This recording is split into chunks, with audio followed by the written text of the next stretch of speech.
Tinimbang Ka Ngulit Kulang is a 1974 movie directed by Lino Brocka. Ito ay pinagbibidahan ni Christopher De Leon bilang si Junior and ni Lolita Rodriguez bilang si Kuala.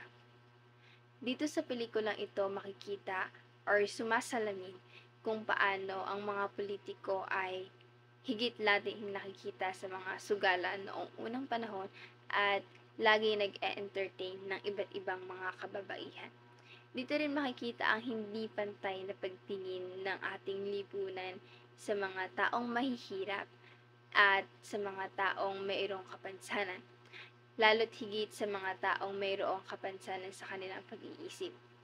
Dito pinapaboran ng lipunan ang mga taong mayroong kaya sa kanilang buhay at hindi ang mga wala.